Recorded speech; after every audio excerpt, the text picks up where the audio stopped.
L'effet des possibles avec Christine, notre spécialiste émotionnelle.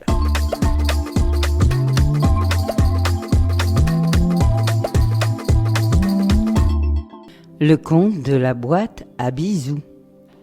Il était une fois un ex-enfant qui était devenu un adulte important, très sollicité et très occupé. Quand je précise important, je veux dire qu'il avait acquis dans le monde de l'éducation une certaine réputation, qu'il était consulté et donné de ci de là des conférences sur la famille et l'école. Par ailleurs, il avait élevé plusieurs enfants, devenus à leur tour des adultes, et depuis quelque temps, il songeait à prendre sa retraite professionnelle, sans y parvenir, pour se consacrer au jardinage qui était sa grande passion. Toute son enfance, cet homme avait été élevé essentiellement par sa mère, aujourd'hui âgée de 79 ans, qui vivait seule dans un petit appartement, dans une lointaine ville de province. Et curieusement, avec l'âge, la distance entre la mère et le fils leur semblait à l'un comme à l'autre de plus en plus longue, de plus en plus grande, de plus en plus difficile à franchir. Vous l'avez deviné, il y avait entre cet homme et cette femme âgée un attachement profond. Au-delà des sentiments d'affection et d'amour qui circulaient entre eux, s'était développée au cours des 20 dernières années une relation d'échange et de partage qui apportait beaucoup à l'un et à l'autre. Mais aujourd'hui, la distance qu'il y avait entre eux commençait à peser, et surtout à la mère. Elle trouvait qu'elle ne voyait pas beaucoup son fils, et en tout cas pas suffisamment. Bien sûr, il se téléphonait. Il lui envoyait des petits mots, des poèmes, des petits dessins humoristiques. Elle lui répondait toujours dans le jour qui suivait. Mais cette maman trouvait que cela ne ressemblait pas à sa présence. Et surtout, les petits bisous de tendresse qu'ils pouvaient se donner quand ils étaient proches l'un de l'autre. L'homme se rappela avoir lu quelque part que lorsqu'une situation est bloquée au niveau de la réalité, on pouvait toujours tenter de l'ouvrir, de la nourrir en pratiquant des démarches symboliques. Comme il était un petit peu bricoleur, il décida de fabriquer une boîte à bisous et de l'offrir à sa mère. Vous ne savez peut-être pas comment fonctionne une boîte à bisous. C'est relativement simple, à condition de respecter quelques consignes élémentaires. Tout d'abord, la boîte doit avoir un couvercle qui s'emboîte très soigneusement, de façon à ne rien laisser échapper de ce contenu quand elle n'est pas utilisée. Mais vous devez l'avoir toujours proche de vous, dans un lieu d'intimité, pour pouvoir vous en servir à votre convenance.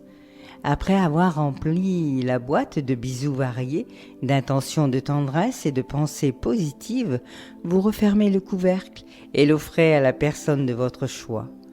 Le destinataire, le soir de préférence ou à d'autres moments de la journée, quand le besoin s'en fait sentir, peut soulever délicatement le couvercle et accueillir ainsi un baiser ou deux, à lui seul dessiner ou encore recevoir un message de tendresse sous la forme d'un pétale de rose ou d'une graine de tournesol.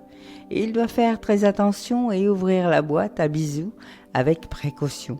Car les baisers sont très volatiles, ils ont tendance à se répandre dans la nature, à la recherche de ceux qui peuvent les accepter. Quand la boîte est vide, celui qui la possède peut demander à la personne significative de sa vie de la remplir et de la renvoyer soigneusement fermée. Ainsi, le jour arriva où la mère de cet homme, après avoir accueilli son fils chez elle pendant un court séjour, se vit offrir une belle boîte en bois de santal, avec une très belle forme très parfumée, délicatement décorée. Son fils lui expliqua qu'il s'agissait d'une boîte à bisous et lui apprit comment elle fonctionnait. Chaque fois que je viendrai te rendre visite, je remplirai la boîte de bisous pour toi seule, maman. Je te demande de veiller à ne pas l'ouvrir trop vite, à ne pas la laisser à portée de tes petits-enfants, qui eux sont de très grands consommateurs de bisous et auraient vite fait de vider ta boîte en une seule soirée. Tu es sûre que cette boîte est pour moi toute seule ? Pour toi toute seule. D'ailleurs, les bisous que je dépose dedans, je ne les destine à personne d'autre qu'à toi, maman. C'est une façon pour moi d'être présent, proche de toi et de témoigner de mon affection tous les jours. Elle me semble un peu petite, tu crois pas ? Elle paraît petite, mais elle contient beaucoup de bisous, de pensées tendres pour toi. Et quand la boîte sera vide, je pourrai t'appeler pour que tu viennes la remplir à nouveau ? Je vois que tu as bien compris le fonctionnement de ma boîte à bisous.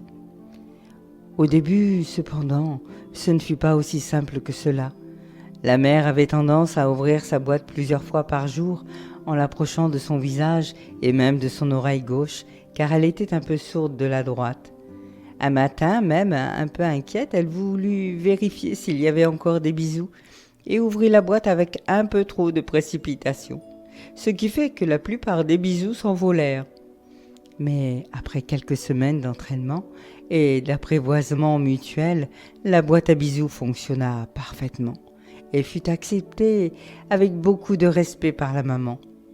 La vieille dame et elle s'entendirent à merveille jusqu'à la fin de sa vie. Si vous ne voulez pas me croire, faites un jour l'expérience et offrez une boîte à bisous à ceux que vous aimez quand ils sont loin de vous. Cette histoire est tirée de Contes à aimer, contes à s'aimer de Jacques Salomé.